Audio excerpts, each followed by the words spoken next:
신탁 본부를 맡고 있고요. 저는 이제 패밀리 헤리티지 본부, 가족의 어떤 유산을 잘 넘겨주는 그 역할을 한다고 해서 저희가 본부를 좀 만들고 있고, 지금 꽤한 3,000분 정도 저희가 설계를 해드렸고요.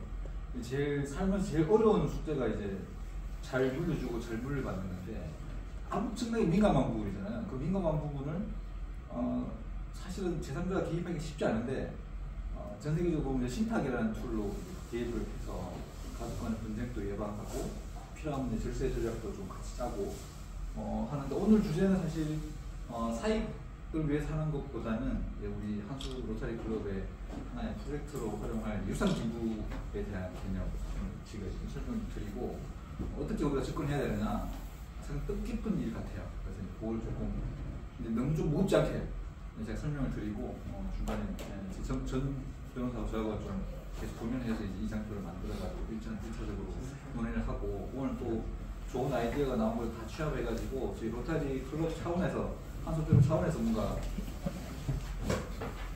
한수 로타리 클럽 차원에서 이제 좀 뭔가 확대해서 유산 기부를 이제 대한민국에 좀 정착을 시키자.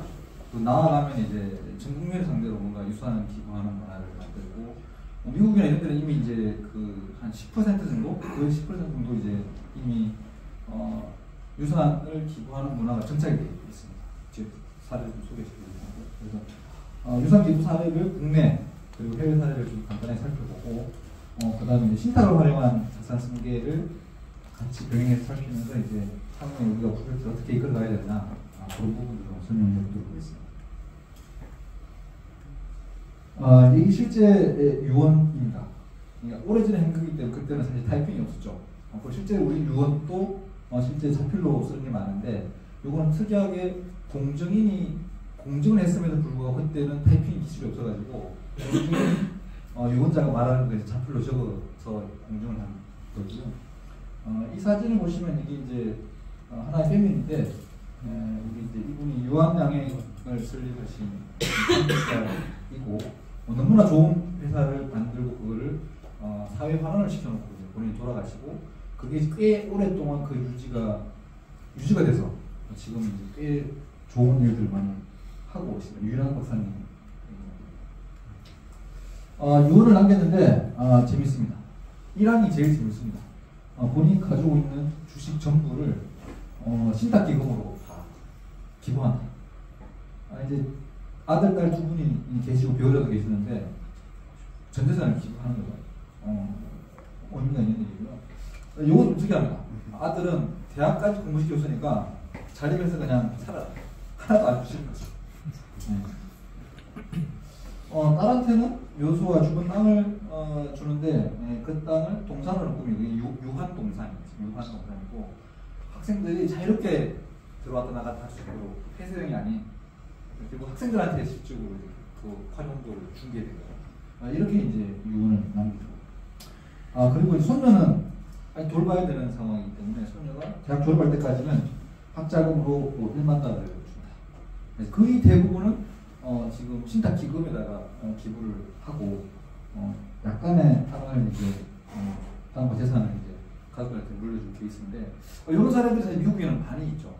99%, 97%를 재단이나 기부를 하고, 가족들한테는 먹고 살 돈 정도만 준다는 게 사실 많은데, 우리나라에는 사실 이 사례 빼고는 거의 없죠. 수원교차로 사례가 하나 제가 알고 있고, 나머지는 법도선과 관련된 저기 종로에 있는 길상사 그런 게 있는데, 이 유언을 남기고 이 유언대로 지금 전부 다 실행이 됐습니다. 안티프라민 대표적이죠. 저희 어릴 때 아프면 무조건 안티프라민 바르고 있어요. 삐꼼씨 대입니다. 코프시럽, 감기 걸리면 열나면 항상 그래서 지금 유일한 박사의 어떤 유지가 그대로 국민들이 사용 의약품을 계속 개발하고, 그다음 의약품이라는 사실 다른 나라에서 다른 쪽을 개발하는 기술 이전을 다 받아와가지고 국내에 저렴한 가격으로 공급을 하고 있죠. 대단한 일을 남기신 것 같고요. 지금 우측에 보시면 종교받는 기업의 4위에 올라가 있습니다. 4위. 그래서 이제 실질적으로 삼성전자, 현대차, 제가 현대차 증권에도 일을 했었거든요. 삼성전자, 현대차는 기부하는 모양새만 나타내지 실질적으로 기부 금액은 거의 없습니다. 조단위 기부했다고 하지만 실제 공헌하는 기구는 거의 없어요. 그런 거 비하면 사실 유한양이 규모는 많이 적지만 그 유란 박사의 유지를 그대로 이끌어서 가고 지금 또 이제 최근에 보시면 신약 개발에 엄청나게 투자를 많이 해요. 6천억 이상 투자를 하고 있고 생생 디스크라든지 세포암이라든지 이런 기타 이제 실제적으로 우리나라의 제약 산업이 그렇게 크지 않은데 연구 개발을 엄청 하고 있고 상용화하고 있고 임상 진행 전임상 개시 대부분 이제 실질적으로 조만간에 약품이 나올 그런 것도 하고 그래서 지금 이제 유한양 홈페이지에다가 제가 이제 발췌한 내용인데 우리나라가 제약에는 조금 그래도 아직은 이제 선진국 계획에 못 낀단 말이에요. 그래서 글로벌 제약사들과 네트워크 구축을 한 거죠. 그래서 이제 직접 R&D도 하고 산학연구 학교와 같이 결합하기도 하고 글로벌 기관 기술 교육하고 지금 파트너십 맺어가지고 실제 질병을 고통받는 사람들한테 희망적인 치료를 해주는 그게 이제 유한양의 사명입니다. 그 다음에 또 대단하다고 생각하는 얘기 있습니다. 저도 사실 유한양을 뜯어보지 않았는데 제 고객 중에 한 회사 비상장 4개 합치면 2,600억 정도 되는 회사를 자녀들한테 물려주는 게 아니고 이 유한양처럼 하고 싶다. 그래서 제가 이제 공개 검토를 쭉 하는데 현행법상으로 좀 제약사항이 많이 있어요. 그리고 자식들이 욕심을 부려야 되는데 유한양은 다 빠졌어요. 따님이 이제 그 유한 재단에 신탁기금 유한재단 바뀌었는데 거기에서 이사장으로 좀 오래 근무했지만 실질적으로 회사의 인력은 제로였습니다. 지금 이제 현행 지배구조가 유한재단이 15.73% 가지고 있고 유한학원이 8.5%, 연세대학교가 일부 들어가 있고 또 꽤 많은 주식이 이제 국민연금 주주로 참여했어요. 자사주도 있고 나머지 다 있는데 여기는 특이한 점이 있습니다. 평사원에서 시작해서 쭉 성장한 사원들을 대표이사로 선출하는 거죠. 이런 회사 제가 보면 이 회사밖에 없어. 이거는 자식들 욕심을 다 버리고 회사도 아주 윤리의식이 높은 직원들이 여기에서 쭉 성장해서 오고 그리고 이제 대표이사로 된 사람들이 잘 또 물려주고 해서 이제 쭉 하고 제가 보기엔 국내에서 가장 유일하게 전문 경영인 체계를 제대로 도입하고 여기서 배당금이 들어가면 유한재단이나 유한학원의 공익활동을 계속 쓰게 되는 거죠. 대단한 회사라고. 해외 사례를 보면 사실 우리가 제일 유명한 게 노벨상입니다. 노벨이 돌아가실 때 가족들한테 약간만 주고 거의 99%를 5개의 영역에 활발하게 인류에 공헌하시는 분의 상을 만들다. 대신에 원금은 손실되면 안 돼. 그래서 이제 계속 매년 나오는 수익 가지고 계속 시상을 좀 하고 1인당 한 11억 정도 들어간다고 보는 것 같은데. 그래서 이게 보시면 돌아가신 1년 전에 유언장을 남겼죠. 이건 자기 재산은 가족 상속이 아니고 여기서 생긴 이자로 물리학, 과학, 생리, 과학, 문학, 평화 5개의 부분에 시상을 하고 주라고 한 거고 또 이분은 되게 적극적이었죠. 원본을 유지해야 되기 때문에 유언집행인한테 안전한 유가증권에 투자를 해서 계속 이자가 발생을 해야지만 그거 가지고 시장을 준단 말이에요. 그래서 그것도 인류의 복지를 위해서 가장 큰 공헌한 사람들한테 지금 노벨상을 받았다고 하면 세계 최고 그의 세계 최고이지 않습니까? 그렇게 하는 거예요. 근데 사실 이렇게 하고 나니까 가족들은 이제 뭔 소리냐 이 많은 돈이 상속분으로 쪼개면 나한테 몇백억 몇천억이 떨어지나 이렇게 해서 이제 막 하고 그다음에 또 특히나 특이한 현상은 인류에 공헌한 거기 때문에 본인의 모국인 스웨덴 국민한테만 지급되는 게 아니에요. 그러니까 이제 이 당시만 하더라도 스웨덴 국민이 뭔 소리냐 이건 국부 일출이다.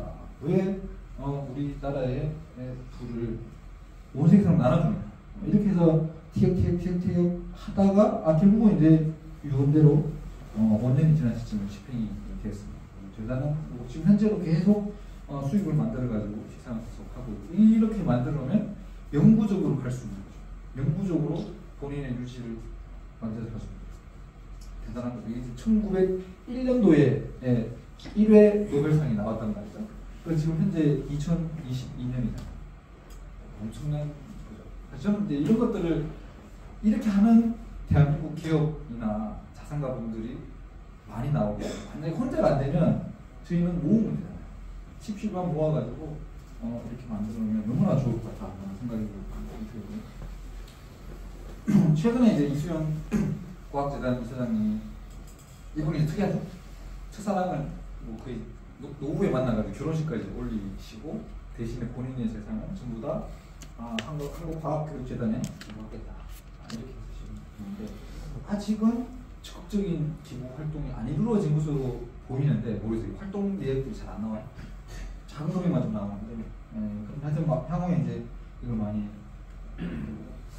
그래서 이제 제가 이제 한 3,000번 정도 적게는 한 30대 후반, 많게는 90대 중반까지 제가 이제 실제 상담을 해가지고 재산 누구한테 어떻게 줄 거냐 상담을 하는데 딱 요약해 보면 세 가지가 나오는 것 같아요. 이제 가족 친족들한테 아니면 지인 돌반을 주고 싶다. 재산 승계액은 그 다음에 이제 유산 기부. 그래서 이제 우리 로터리 클럽의 핵심 봉사로 삶의 변화를 마지막에 이제 재산으로 하겠다는 거고. 그 다음에 이제 요거가 좀 섞인 부분인데 재산만 물려주는 게 아니고 가치를 물려주는 거죠. 저희 모임들은 사실 이 세 가지를 섞어서 일부 자산은 기부를 하고 일부 자산, 주로 대부분 자산은 이제 가족들이 승계를 하되 내가 남긴 취지대로 운용을 해라. 운용하지 않으면 신탁사가 수익분을 줄여버리거나 없앨 수도 있다. 이런 구조를 짜고 있는 거예요. 상당히 의미 있는 마지막 본인의 의사 표현인 거잖아요. 그래서 이제 유산 기부로 들어보면 현행 법상으로 유산 기부할 수 있는 방법이 세 가지가 있어요. 그래서 이제 유언 공증, 자필 유언도 가능한데 그건 집행하기 너무 어려워서 유언 공증을 남겨놓고 돌아가시면 공증제로 이행을 한다. 기부처에다. 한수 로터리 클럽에 기부합니다. 그다음에 유언 집행자 기부를 해야 돼요. 근데 기부를 가족들이 안 해버리면 어떡할 거냐. 이게 이제 문제가 돼요. 그래서 유언 공증은 방법으로 손쉬운데 실제 제대로 된 기부 의사가 실제 저희 상담하시는 사람 많아요. 지금 모임 중에 한 4분 정도가 재단에 기부하라고 하고 돌아가시는데 그 유언서를 자식들이 가지고 있잖아요. 그러면 유언서 그냥 숨겨버리고 없애버리면 어떡할 거예요. 그래서 저희도 뭐 친한 세월한테 사보를 맡겨놨어요. 그래서 사보 가지고 집행이 안 된다는 거예요. 유언서 정보를 가지고. 그런 사례들이 계속 있는 거예요. 그래서 공정으로 기부하는 방식은 가장 손쉽지만 실제 기부가 될 거냐? 이게 이제 물음표거든요. 보험도 가능합니다. 여러분들 생명보험 가입하고 보험 수익자를 한수 로터리 클럽 아니면 뭐 로터리 장학재단 이렇게 하면 그쪽으로 기부가 돼요. 그래서 보험사고가 일어나면 보험사가 계약을 열어봤더니 수익자가 로터리 장학재단이에요. 그리고 그쪽으로 바로 입금을 시켜주고요. 근데 보험은 사실 이게 금전만 가능한 거죠. 육아조건이나 이렇게 안 된다고. 그래서 저희가 이제 쭉 검토하고 있는 과정에서 유니세프가 한 3년 전에 세계 쪽으로 연락이 왔어요. 본인들이 전 세계적인 트렌드를 보다 보니까 이게 유산기부 신탁이 많이 활용되고 있더라. 위에 이제 2가지 문제 때문에 유산기부 신탁이 활용되고 있는데 시민요건이 신탁을 잘하니까 한번 구조를 짜서 보여달라. 그래서 저희가 이제 이거 진짜 필요한 거다, 사회공헌에. 그래서 저희가 해서 유니세프하고 실제 우리가 업무 협약 계약을 체결하고 그 다음에 실제 유산기부 신탁들을 지금 하고 있어요. 그래서 실제 신탁하게 되면 뒤에 설명되어 있지만 수탁자가 재산을 가지고 있다가 돌아가시면 우리가 수탁자의 맡기신 의지대로 그대로 바로 소유권 넘겨요. 그럼 금기 이전 주식 명의에서 금전 이체를 가족들이 하는 게 아니고 신탁회사가 바로 해주는 거죠. 그래서 이제 가장 확실하게 할 수 있는 방법이다 하는 건데 신탁을 하려면 좀 자산 규모가 어느 정도는 돼야 되고요. 뭐 보험은 뭐 돈 100만 원부터 시작해서 할 수 있겠죠. 유흥은 마찬가지로. 신탁은 자산이 좀 많이 있어야지. 왜냐하면 이제 신탁사가 유산 기부를 하지만 실제 영리 기관이다 보니까 어쩔 수 없이 보수가 발생한단 말이에요. 너무 작은 자산들은 이걸 못하는데 결론 요지는 이 3가지 방법 중에 우리가 선택을 하면 돼요. 선택을 하는 건데 어떻게 하면 가장 효과적이냐 그걸 좀 설명드리고 잠시 돌아와서 이제 우리 설문조사 결과를 한번 보면요. 유산 기부 의향 있느냐 이렇게 물어봤더니 많이 있다가 7.5%, 어느 정도 있다가 18.8%, 두 개 합치면 26%입니다. 26%라는 숫자가 적은 숫자냐? 엄청 많은 숫자예요. 이렇게 돼 있고, 기부하겠다는 분들이 어떻게 기부하게 됐냐? 라고 했더니, 자선단체가 구체적인 정보를 줘서, 이게 아는 거죠. 가족이나 지인들이 권유해서. 이런 게 있는 거고, 요 옆에 자발적인 예산은 많지 않습니다. 그리고 변호사 또 회계사하고 상담해 봤더니, 그 재산을 기부하면 상속세가 없어요. 그래서 그런 것도 있고, 여러 가지 있어요. 이제 이 두 가지가. 그럼 결국 이제, 우리가 보면 우리 로터리 클럽 회원들이 엄청 많으시잖아요. 그 중에 26%가 유산 기부 신탁 의향이 있다. 이렇게 더 나오겠죠. 왜냐면 봉사를 기본 테마로 우리가 모임 조직이기 때문에 더 많이 나올 거고. 근데 이분들이 그냥 아무것도 안 하고 있으면 이게 어떻게 해야 되는지 모르잖아요. 그래서 제가 이제 지금 저 현충님하고 진행을 하면서 이걸 이제 우리가 유산 기부 문화를 정착시키는 프로젝트 한번 가동해보자. 이렇게 해서 이제 정 변호사하고 같이 계속 논의하면서 이제 진행하고 있는 겁니다.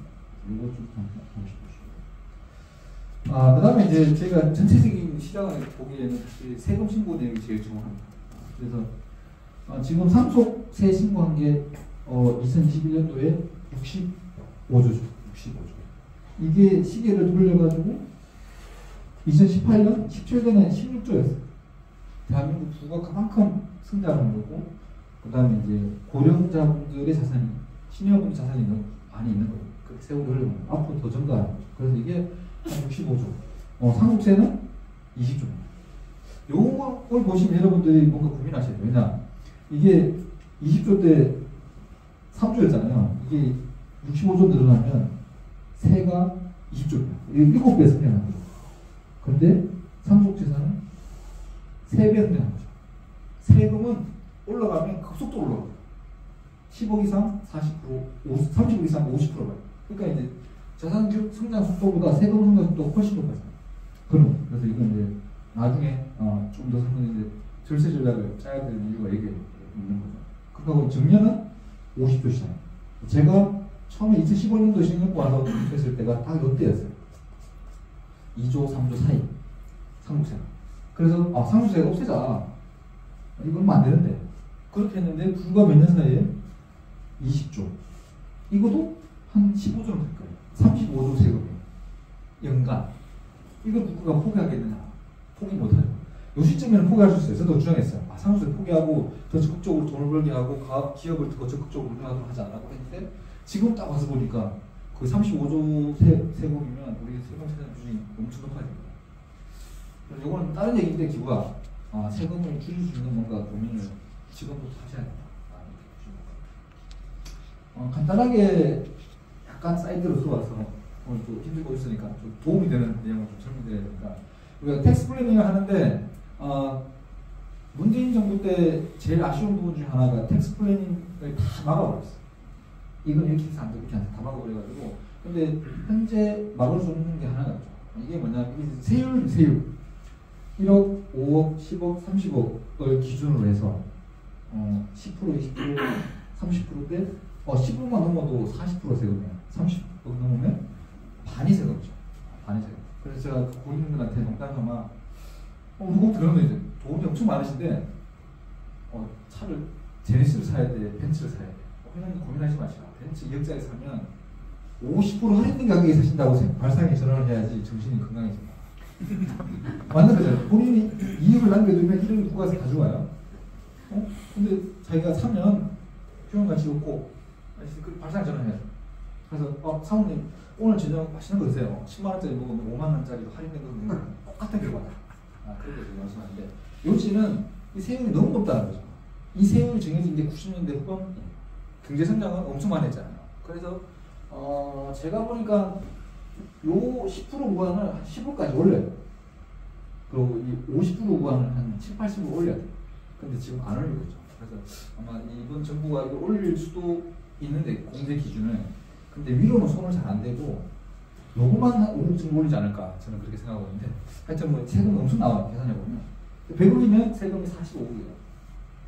그런 거죠. 그래서 이제 우리가 텍스 플래닝 하면 부모님들이 50% 구간, 40% 구간을 최대한 빨리 자녀한테 내려주는 거죠. 내려주면 어떻게 내려줘요? 정년에. 그래서 50억 이신 분들은 10억씩 쪼개가지고 자녀한테 내려주면 자녀들은 이 과표부호랑 똑같은데 세금은 받는 사람이 줍니다. 상속은 주는 사람 합산이에요. 그러면 10억, 10억, 20억을 본인이 가지고 있어 세금은 20억 곱하기 50%는 10억이잖아요. 그럼 여기 내려와서 10억 쪼개주면 10억은 30%가 돼요. 맥스 6억 좀 안 될 거예요. 그러니까 거기서 절세가 4억이 생기는 거예요. 그래서 요거를 10년 단위로 계속 꾸준히 하는 거죠. 그래서 60대에 저희를 만나서 시작하면 한 150억까지는 큰 걱정 없이 내려주세요. 한 30% 구간 밑으로 내려줍니다. 그걸 저희가 적극적으로 공부를 해드리는 거죠. 마지막은 배우자 상속 문제가 30억까지 있으니까 그걸 활용하게 되면 100억 내외 정도는 미리 준비하면 걱정 안 해도 되는데 만약에 저희를 80세에 만나잖아요.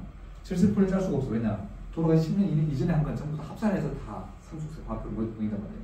그래서 빠를 수 없다라는 거고 여기서 이제 세율 고관차를 활용해서 절세를 할 수 있는데 그럼 60세 부모님 입장에서는 자녀 나이가 20대 후반 정도 되실 거예요. 그럼 20대 후반한테 10억을 맡길 수 있느냐? 여기 계신 분들이 자기들한테 5억, 10억 공짜로 주는 거예요. 줄 수 있겠습니까? 절대 못 주죠. 그래서 제가 이거 절세편을 짜야 되는데 애들이 낭비할까봐 뭐 여러 가지 문제 때문에 정리를 못하고 있는 거죠. 그런 사람들이 되게 많습니다. 그리고 정리했더니 애들이 또 낭비하고 뭐 슈퍼카 사고 지금 고객 중에 100억 날리는데 한 3개월도 안 걸려요. 진짜 살아요. 그래서 이제 저희가 이거 뭔가 장치가 필요하다. 그래서 미국을 딱 가봤더니 미국은 그냥 주는 일이 없어요.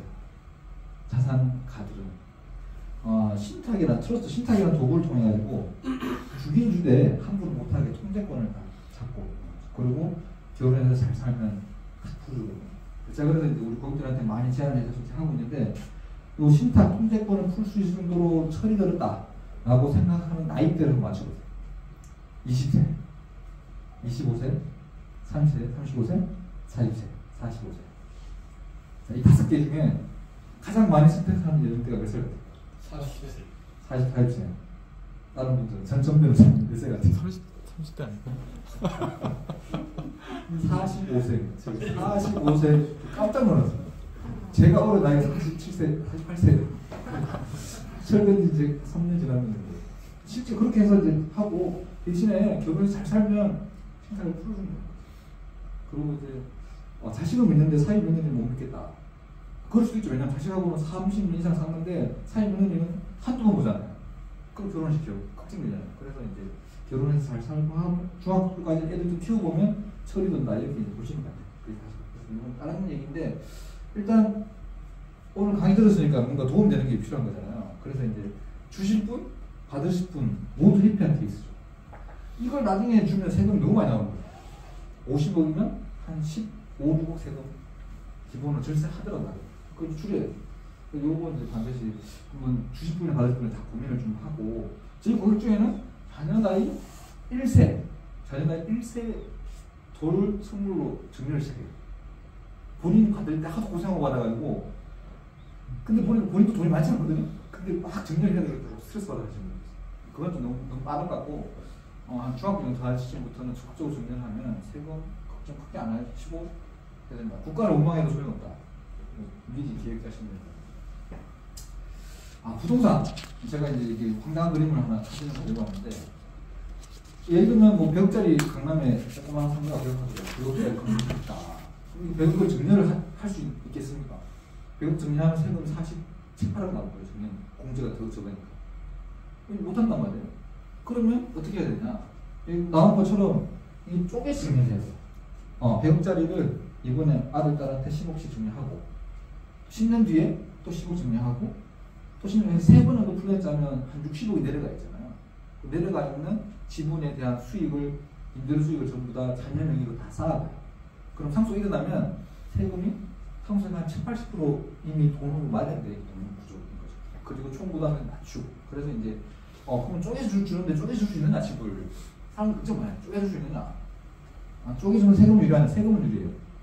가장 잘게 쪼개 저희 본 중에는 아들, 딸, 사위, 며느리, 손자까지 해서 12명을 해가지고 5억씩 쪼개가지고 이렇게 하시면 쪼개면 쪼개수록 유리하긴 하겠어요. 지금 현행 세대상 쪼개줍니다.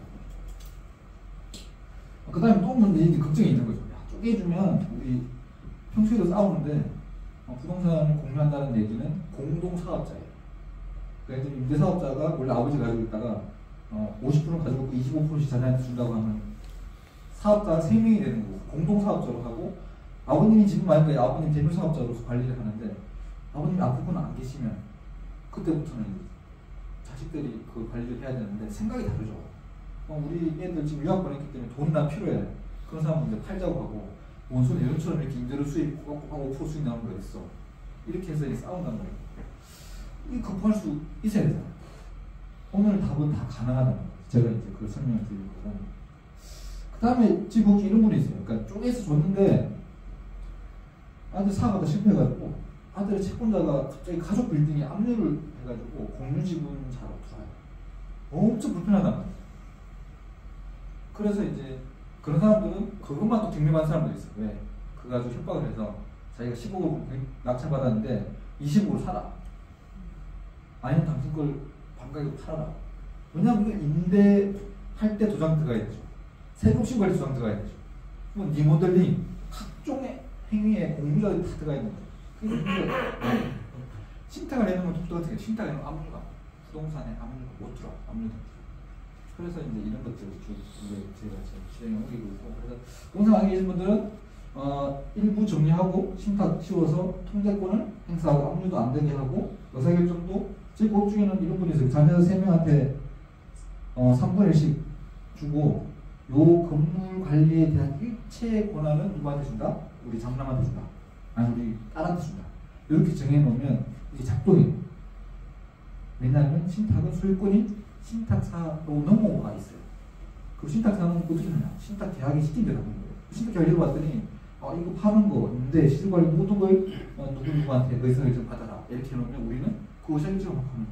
그래서 부동산의 임대시설 의사결정의 통일성 가질 수 있고, 그 다음에 저희 것 중에는 한 70억짜리 건물을 정리해가지고 매달 3,500만 원 나오는 것 중에 비용 빼고 3,000만 원 중에 500만 원만 애한테 주고 나머지를 다 자식 명의의 금전 신탁에 또 관리를 하고 있어요. 그게 지금 시작해서 지금 한 10억 넘어 임대료 수요. 계속 쌓아가는 이렇게 해도 하시는 분도 있어요. 그래서 이거는 사실 여러 가지 선택지 중에 하나입니다. 그리고 부동산을 지분으로 정리할 필요가 있다. 지분으로 정리했을 때 공유자가 생길 때 생길 수 있는 다양한 문제를 신탁 구조로 딱 이해 가능하다. 그래서 요거는 실제 많이 하고 있어요. 많이 지금 하고. 그 다음에 이제 저희 고객님한테 처음 상담을 진지하게 하실 때 제가 example를 많이 보여드려요. 자식한테 물려줄 거냐? 물려주겠다. 승계. 기부하겠다. 기부. 요즘은 이제 기부와 승계를 결합시켜가지고 그러면 30%는 기부하고 70%는 승계하고 이런 느낌입니다. 여기까지는 뭐 큰 고민이 없어요. 근데 이 질문부터 고민이 있는 거죠. 자식한테 똑같이 나눠줄 거냐? 아니면 차등해서 줄 거냐? 그럼 이 균등상속을 선택하시는 비율이 몇 %예요? 균등상속. 그냥 찍어서 몇 %? 몇 %까지? 똑같이 나눠주겠다. 몇 %? 10%? 건조해서 20%. 나머지는 옛날에는 10%였어요. 근데 요즘 이제 신탁계 이런 게 낮아지니까 60대 후반, 70대 초반 분들은 중등에 가깝게 줄죠. 그 밑세대는 뭔 소리냐? 내가 원하는 대로 이렇게 하는데, 하여튼 균등이 많지 않아요. 차등하게 주겠다면 결국은 유언공중이나 신탁이나 생년증명 세 가지 중에 하나를 선택해야 돼요. 누구한테 무슨 줄 거냐? 이거는 이제 추진은 분 마음이거든요. 이제 요거부터 이제 약간의 기술이 들어갑니다. 이게 언제 줄 거냐? 어떤 분들은 내가 끝까지 가지고 있다가 그러니까 가지고 있다가 내 죽으면 나한테 뭐 이렇게 하시는 분도 있고, 근데 그렇게 하게 세금이 너무 많이 나와요. 그럼 미리 정리를 해요. 어떤 분들은 상속할 때 다 주라고 하는데 자녀들이 어리거나 한꺼번에 돈이 들어가면 일을 안 하겠죠.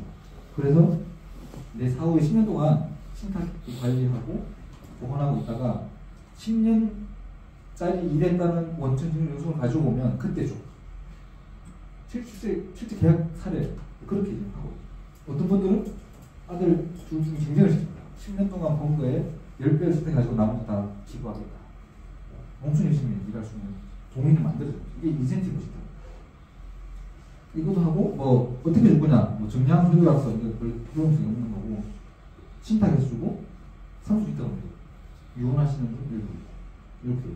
그 다음에 이제 좀, 현재 국내 어느 로펌이나 세무인도 못하고 있는 게 이 크로스보더 상속증입니다. 예를 들면 인도네시아 상속세가 제로입니다. 인도네시아가 거주자가 친족, 직계 비속인 거주자한테 줄 때는 상속세가 없어요. 증여세가 없어요. 그러면 국내인 자산 다 처분해가지고 인도네시아 딱 가가지고 아들딸 불러가지고 정리하고 나는 국내로 돌아온다. 이런 계획을 추진한 게 많이 짰습니다. 근데 그렇게 하다 보면 인천공항에서 체포가 되죠. 조세포탈로 체포가 돼요. 그래서 그 플랜을 짤 수는 있어. 짤 수는 있는데 짤려면 어떻게 하냐.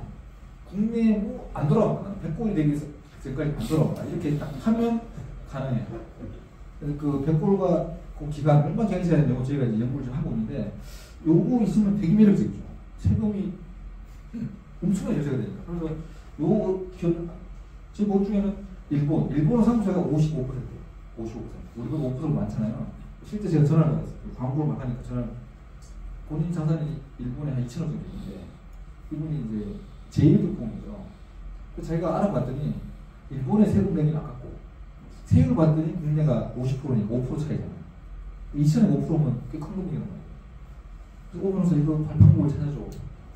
방법이 있을 수 있는데 봤더니 아쉽게도 그분은 부동산만 엄청 가지고 부동산 파는데 코스트 양도세 내고 이렇게 오면 별 효력이 없더라고요. 그 미치는 거거든요. 요 해외 다니는 유천 변호사님 연구를 많이 하셔가지고 이 키를 풀 수 있는 방법을 알면 제가 보기에는 뭐 거의 유성기 무신탁을 하고 있는 정도의 자산을 이루고 그래서 이런 것들을 제가 이제 좀 많이 하고 있고 그래서 뭐 고민은 항상 뭐 다 절세, 상속 문제, 후견 문제, 재산 낭비. 최근에는 사실 좀 안타까운 일이 좀 많이 발생합니다. 자녀들의 조기 제 볼 중에는 따님한테 25% 비상장 오너분인데 정년했는데 딸이 한 15년 결혼생활하다가 뭔가 틀어져가지고 이혼합니다. 급하게 제를 찾아서. 근데 25% 준 거는 준 거기 때문에 그 이혼시 재산분할 대상이냐 유천 변호사 아시겠지만 정년받은 거는 사실 특유재산이라서 분할했으면 안 되는데 한 10년 이상 살다면 그럼 가정부분이 무조건 분할 대상으로 삼아버려요. 이상한 로직인데 그런 경우 또 조기 사망 이게 한때 아마 90년대 후반 2000 초반에 유행했던 게 부동산을 자녀한테 빨리 정리하자 이게 유행입니다. 그래서 정리를 300억짜리 부동산을 정리를 했어요. 그때는 이제 샀겠죠. 20, 30억 가지고 잘한 거죠. 근데 아들 나이 45세에 교통사고로 죽었어요. 아니, 그렇게 되면 사실 복잡한 거죠. 이게 누구 거야? 그러면 며느리랑 손잡고. 그래서 이게 이제 그런 문제 생기고 그래서 이런 문제를 우리가 신탁으로 구조화시키면 상당부분 해결이 가능해요. 그걸 이제 설명드려야 되는데 오늘은 이제 주제가 유산 기부라 보니까 좀 더 티저로 좀 하시고 나중에 한번 기회가 되면 좀 더 좀 구체화시켜주는 거죠.